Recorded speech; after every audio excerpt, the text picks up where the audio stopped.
Good morning. EDC wrapping up at the Speedway the issues the winds caused overnight for the Electric Daisy Carnival. Plus, changes are happening along Valley freeways, what you need to know about the new HOV lanes before your Monday morning commute. And 2 children safe and a mother behind bars. The confusion surrounding who is taking care of the young kids. 8 News Now, the Valley's news leader, starts right now. Now, live. This is 8 News Now, Weekend Edition. Good morning and thanks for joining us. I'm Orko Manna. The second night of the massive rave at the Speedway wrapped up this morning. Of course, we're talking about EDC. There were a few issues at the Electric Daisy Carnival last night. The wind forced organizers to close a couple stages, but otherwise the party kept going. More than 150,000 people attend each night. Just after night 1, Metro Police already made 25 felony arrests, but officers tell us no DUI arrests were tied to night 1 of the festival.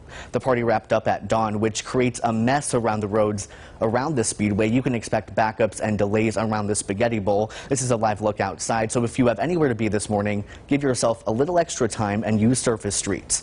Again, it was a windy night at EDC and really all across the valley. Let's check in with Sally Jaramillo to see if those winds will stick around today. And Orko, it's time to hold on to your hat and secure your loose items because we do have a wind advisory in effect for today.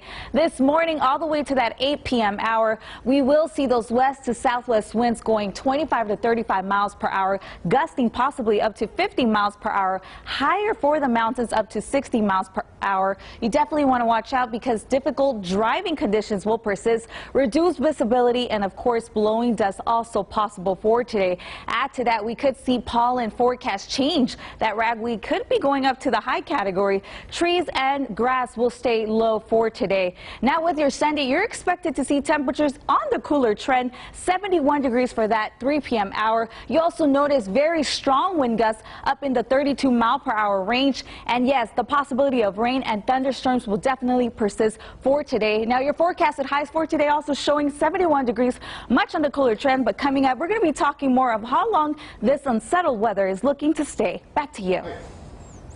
A North Las Vegas mother is behind bars this morning after her 2 children were reported missing. 47-year-old Eloina Avalos Perez was arrested for child neglect after her daughters were found safe on Saturday after more than a 12-hour search. 8 News Now reporter Darlene Melendez has the details.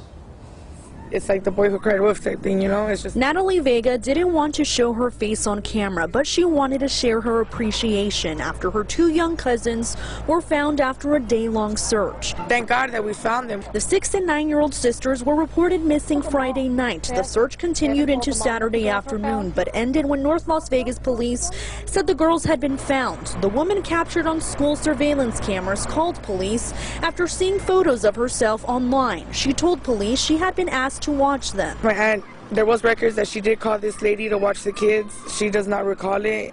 My aunt's messed up, I guess, you know, and it won't be happening again. 47-year-old Eloina Avalos Perez was arrested after her daughters were found facing charges of child neglect. Vega tells us the girls were with Child Protective Services but were released to family members. They said the girls are just going to be staying with my aunt and my uncle, and they're in good hands. It's still unclear where exactly Avalos Perez was when her daughters were reported missing or why she doesn't remember asking someone to watch them. I'm not saying she's a bad person because she's not. She just unfortunately is not all there right now. But what's clear to Vega is her gratitude for her cousin's safety and the support from a community quick to help out. Thank you to everybody who helped pass out flyers, who shared it on Facebook, who you know just was concerned, who prayed, everything. And then Darlene Melendez, 8 News Now.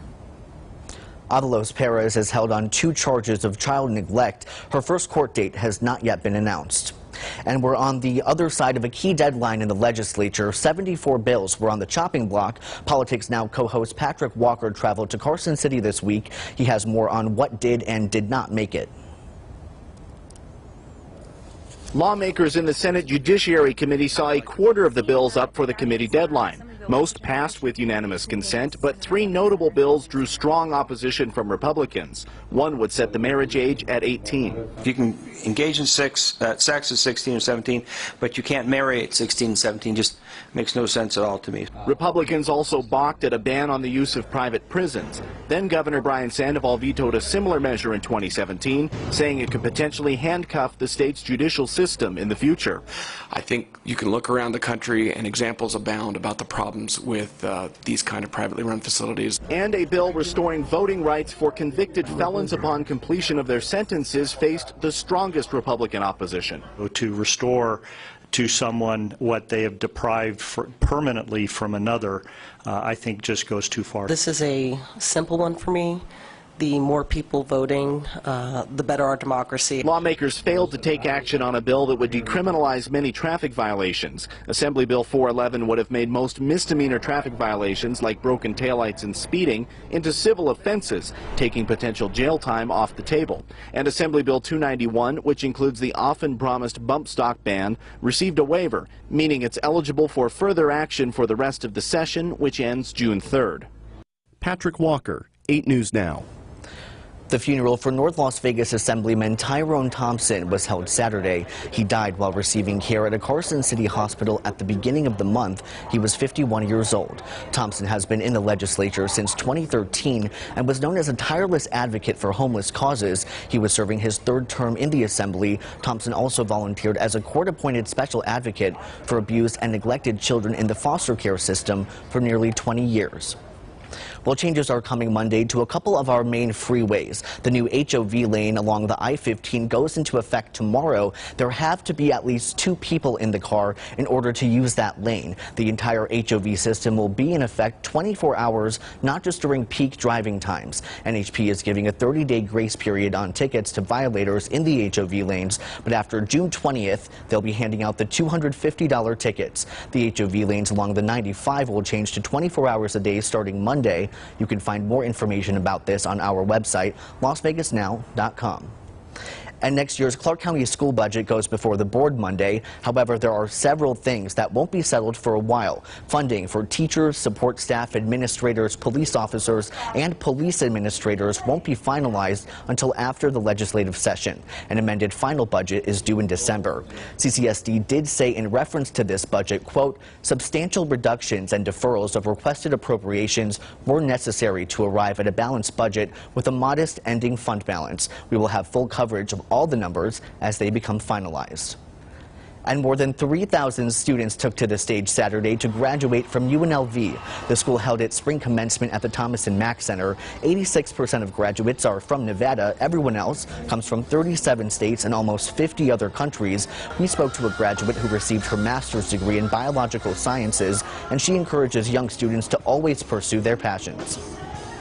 Make the use of the opportunities that you have, and especially for the young women in science and just anyone going into science, we really need them. We need those minds, we need their work ethic, and we need their passion. UNLV has awarded more than 140,000 degrees since 1964. The average overall age of UNLV spring 2019 graduates is 27. And coming up next, the DMV rejects a woman's request for a personalized license plate. The reason why, she says, she is not allowed to drive around with her one hemp on her car. You're watching 8 News Now, the Valley's news leader. Monday. Welcome.